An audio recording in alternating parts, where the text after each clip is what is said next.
In the last episode, I finished up by gluing the bottom pieces to the base of the fence, and it was a good stopping point as I was worn out. Now that the glue is dry, I'm able to see how it looks with the fence pieces sitting in place. There are still a few bits of dry sap that is falling out of the holes in the wood, so I pick away at these as I come across them. The holes don't bother me as they will not be visible and don't prevent the face from working. Now is a good time to mount the T-track to the fence, so I start off with clamping the faces to the fence.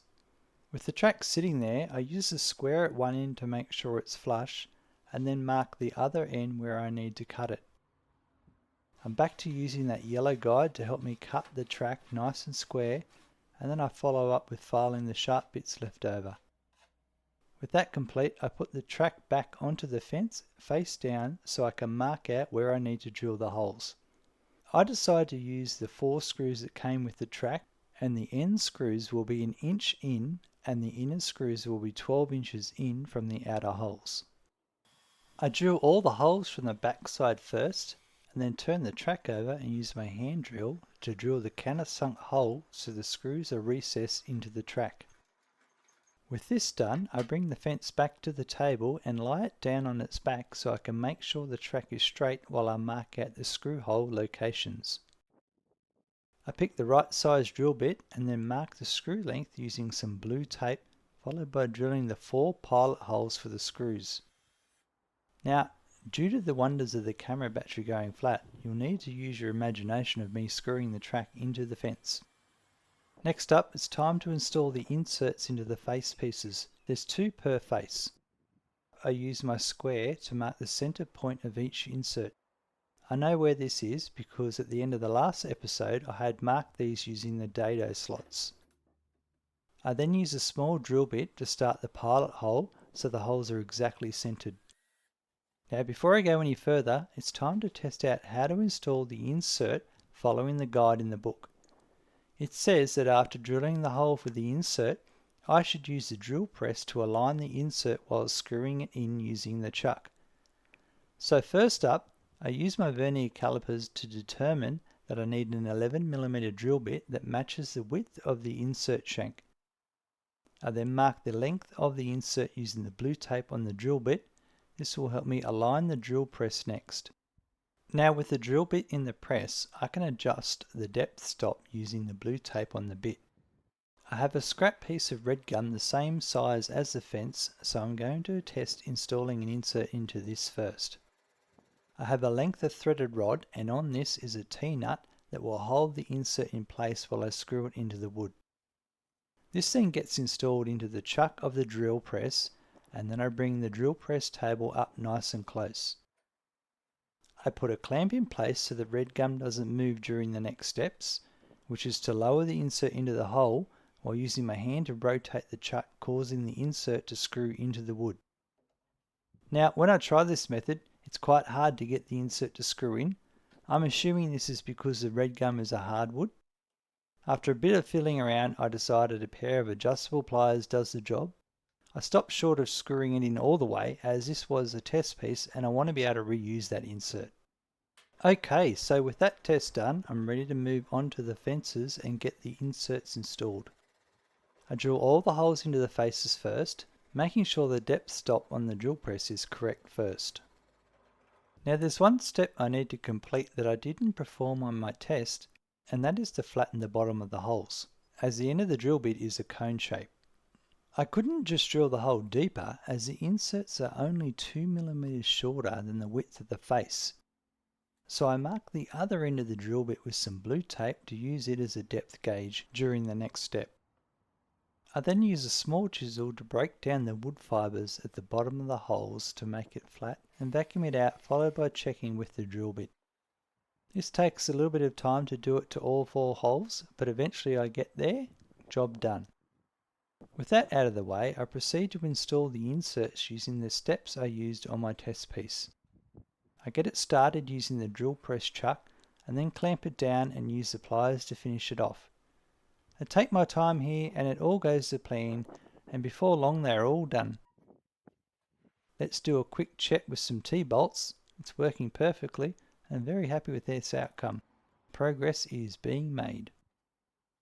Now on one of the faces there are some holes in the wood. One is in the middle of a knot and some of the material is broken away. The other is on the corner of the face, which could lead to wood getting caught when it's sliding past. I've got a plan to fix this. I'm going to use some clear resin to fill the holes, something I've never done before. I spend a bit of time cleaning out the holes and making sure any loose material is removed.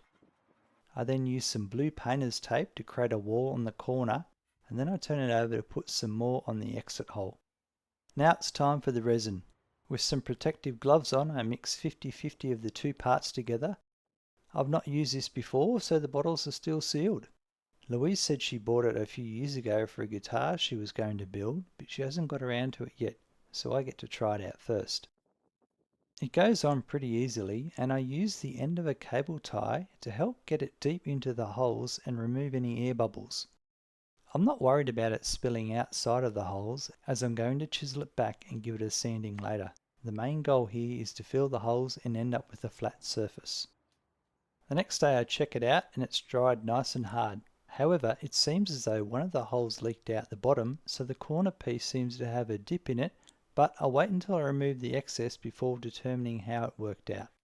Anyways, I turn it over and chisel off the excess resin before attacking the front of the face. Turning it back onto the front, I cautiously start shaving it off. Not working with resin before, I wasn't sure how hard this would be, but it turned out to be relatively easy. And before long, I was giving it a finish with the sandpaper and it seems to have turned out okay. Even after giving it a sand, these areas still appear to be darker as the resin is highlighting the red gum wood. I'm okay with this, as the purpose of the resin was to make a flat surface, and I've succeeded at that. My next step is to create the threaded knobs for the face pieces. I'll need to make two for each face, so I take one of the knobs and thread it onto the threaded rod, and when I've got it in the desired position, I tape up the thread with some blue painter's tape. This helps me measure how much of the rod needs to be reserved for the knob, which turns out to be 17mm. The width of the dado on the fence is 44mm, and after screwing in the insert on the rod and marking it with the painter's tape, it measures out to be 14mm.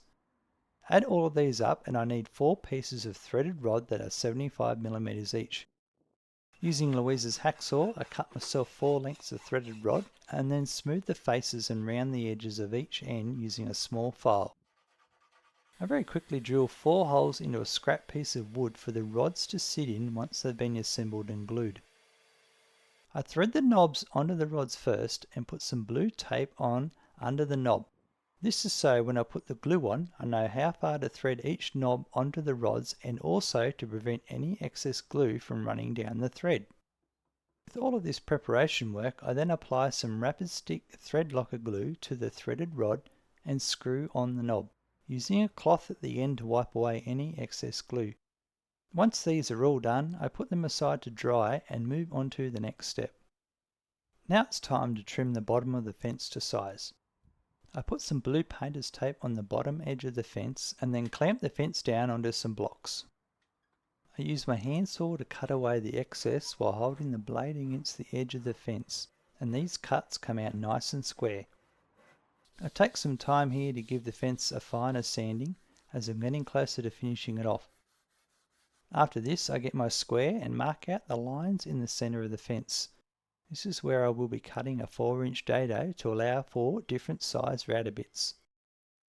It's back to the miter sled and I do a quick test cut to make sure the blade depth is set to 48mm, and then it's time to cut that dado.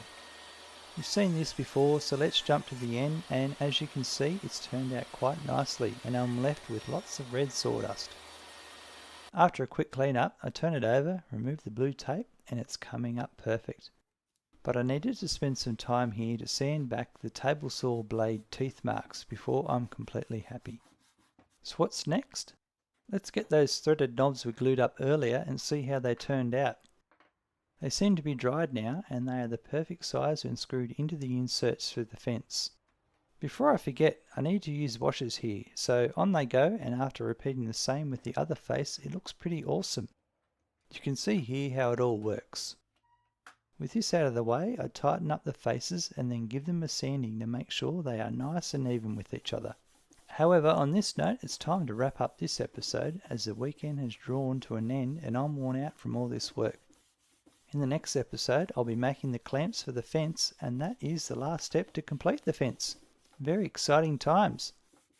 I hope you're enjoying my journey of building this router table and all the different challenges it brings up, along with the lessons I'm learning. I hope you're doing well in your part of the world, and until next time, bye!